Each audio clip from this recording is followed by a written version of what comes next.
Hello everyone. Competitive exam में आपका एक बार फिर स्वागत है।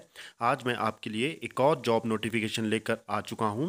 जैसा कि आप देख सकते हैं कि ये जॉब वैकेंसीज़ आपको central university of Himachal Pradesh में जो है वहां से रिलीज़ हुई है। ये आपकी जो है recruitment for non teaching positions रहने वाली है। जितनी भी नॉन टीचिंग वैकेंसीज रहती है वो ये फिल हो रही है। आपको पता होगा कि सेंट्रल यूनिवर्सिटी का जो कैंपस है वो देहरा धर्मशाला कांगड़ा में स्थित है। तो वहाँ के लिए ये सारी जो वैकेंसीज़ है वहाँ के लिए फिल की जाएंगी और ऑनलाइन माध्यम से ही ये सारे फॉर्म आपके फिल किए जाएंगे। इसमें कौन कौन सी वैकेंसीज रहने वाली है और जैसे कि आप देख सकते हैं इसमें रजिस्ट्रार की एक पोस्ट रहने वाली है और कंट्रोलर एग्जामिनेशन की एक पोस्ट है। और ग्रुप बी की जो पोस्ट है उसमें आपके पास डेप्यूटी रजिस्ट्रार की एक पोस्ट है और मेडिकल ऑफिसर मेल की एक पोस्ट है और मेडिकल ऑफिसर फीमेल की भी एक पोस्ट है। और उसके बाद ग्रुप सी की ग्रुप बी की ही पोस्टें जो आती हैं जिसमें कि आपके पास प्राइवेट सेक्रेटरी इसकी दो पोस्ट है और private secretary on deputation basis जिसकी तीन वैकेंसीज है और पर्सनल असिस्टेंट की आपके पास तीन वैकेंसीज यहाँ पर है। तो टोटल ग्रुप बी की 8 पोस्टें यहाँ पर आपको देखने को मिल रही हैं। उसके बाद आप ग्रुप सी की जो पोस्टें देखेंगे जो कि आपके पास डायरेक्ट रिक्रूटमेंट बेसिस है, यानी कि इसके लिए आपका रिटन एग्जाम होगा। तो आप देख सकते हैं कि यहाँ पर जो कुक है उसकी जो है लगभग 2 पोस्टें हैं जो दोनों जनरल के लिए रिजर्व है।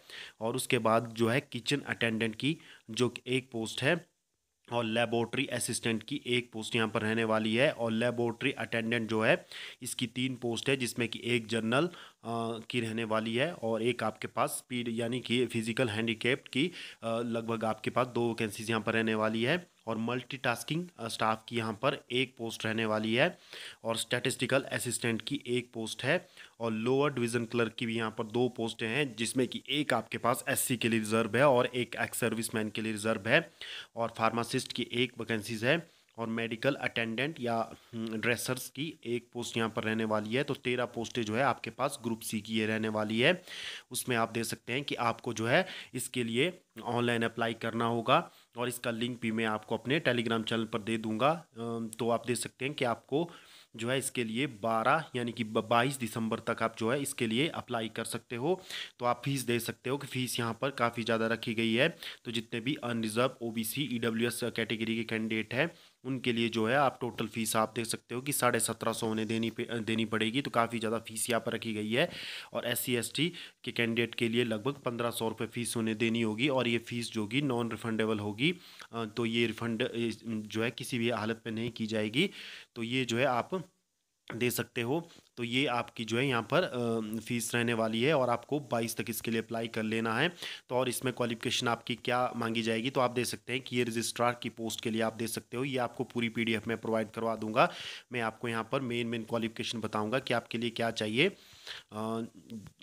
जो आपके लिए इंपॉर्टेंट इसमें रहेगा जैसे कि पर्सनल असिस्टेंट आप दे सकते हैं कि ग्रुप बी की ये वैकेंसीज है। इसके लिए बैचलर डिग्री आप किसी भी आपके पास ग्रेजुएशन होनी चाहिए और आपके पास स्टेनोग्राफर और इंग्लिश टाइपिंग 100 वर्ड पर मिनट होनी चाहिए और टाइपिंग हिंदी और इंग्लिश में 35 और 30 वर्ड पर मिनट होनी चाहिए और नॉलेज आपको कंप्यूटर एप्लीकेशन में होनी चाहिए और 2 ईयर का स्टेनोग्राफर में आपके पास एक्सपीरियंस होना चाहिए। तो ये यहाँ पर मांगा गया है। और उसके अलावा जो है आपके कुक का आप देख सकते हैं कि कुक के लिए आपके पास 10th आपके पास होनी चाहिए और आप ITI जो है आपके पास बेकरी एंड इस ट्रेड में होना चाहिए और 3 ईयर का एक्सपीरियंस आपके पास कुकिंग में होना चाहिए। और ये आपके रहने वाला है। और किचन अटेंडेंट के लिए आपके पास 10th होना चाहिए यदि आप 10th आपके पास है। उसके साथ यदि ITI आपके पास है तो भी आप बिना ITI के भी आप इसके लिए अप्लाई कर सकते हो। तो 2 ईयर का एक्सपीरियंस आपके पास कुकिंग में होना चाहिए। और उसके बाद आप देख सकते हैं कि लेबोरेटरी असिस्टेंट के लिए आपके पास जो है बैचलर डिग्री होनी चाहिए with minimum 2 year of working and maintenance experience of scientific instrument. तो ये आपके पास जो है लेबोरेटरी अटेंडेंट के लिए होना चाहिए। और उसके बाद देख सकते हैं कि लाइब्रेरी अटेंडेंट जिसके लिए आप देख सकते हैं कि आपके पास 10+2 आपके पास होना चाहिए और सर्टिफिकेट आपके पास लाइब्रेरी साइंस में होना चाहिए। तो ये आपके पास रहने वाला है। उसके बाद आप देख सकते हैं कि मल्टीटास्किंग जो स्टाफ रहते हैं इसके लिए आपके पास सिंपल 10th आप पास होने चाहिए। यदि आपके पास 10th है तो भी आप इसके लिए अप्लाई कर सकते हो और एज लिमिट जो है 32 रखी गई है। तो मैं 32 ईयर तक आप इसके लिए जो है अप्लाई कर सकते हो। उसके बाद आप देखेंगे स्टैटिस्टिकल असिस्टेंट जिसके लिए बैचलर डिग्री आपके पास स्टैटिस्टिक्स में होनी चाहिए और जो है यदि आपके पास bachelor degree mathematics with statistics में है तो भी आप अप्लाई कर सकते हो, और कॉमर्स के साथ यदि स्टैटिस्टिक्स है तो भी आप अप्लाई कर सकते हो। तो 32 ईयर तक आप जो है इसके लिए एज रखी गई है। तो ये आपकी जो है इसकी क्वालिफिकेशन रहने वाली है। और लोअर डिवीज़न क्लर्क आप दे सकते हो जिसके लिए आपके पास बैचलर डिग्री होनी चाहिए, और आपको जो है टाइपिंग 35 वर्ड इंग्लिश में होनी चाहिए, और 30 वर्ड पर मिनट जो है आपकी इंग्लिश हिंदी में होनी चाहिए, और कंप्यूटर आपको आना चाहिए। तो ये इसकी क्वालिफिकेशन रहने वाली है। तो ये जो है आपके पास क्लर्क के लिए रहने वाली है। उसके बाद फार्मासिस्ट के लिए आप दे सकते हो कि 32 ईयर इसकी रखी गई है, और 10+2 आपके पास साइंस में होनी चाहिए।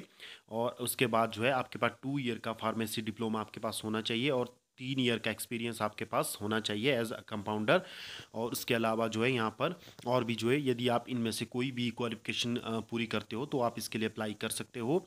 उसके बाद मेडिकल अटेंडेंट या ड्रेसर के लिए आप दे सकते हो कि मैट्रिक आपके पास होने चाहिए, और सर्टिफिकेट आपके पास फर्स्ट एड में आपने किया होना चाहिए, तो भी आप इसके लिए अप्लाई कर सकते हो। तो ये इसकी जो है क्वालिफिकेशन रहने वाली है। तो जो भी कैंडिडेट एलिजिबल है वो इसके लिए अप्लाई कर सकता है। इसका लिंक भी मैं आपको टेलीग्राम चैनल पर प्रोवाइड करवा दूंगा। तो आप हमारे टेलीग्राम चैनल से जुड़ जाइए, वहाँ पर हम आपको सारी लेटेस्ट जानकारियाँ सबसे पहले प्रोवाइड करवा देते हैं। तो यदि आज की वीडियो आपको अच्छी लगी हो तो आप इस वीडियो को हमारी लाइक कर सकते हो, शेयर कर सकते हो। देन इसी प्रकार के फ्यूचर अपडेट के लिए आप हमारे चैनल कॉम्पिटिटिव एग्जाम के साथ जुड़े रह सकते हो। धन्यवाद।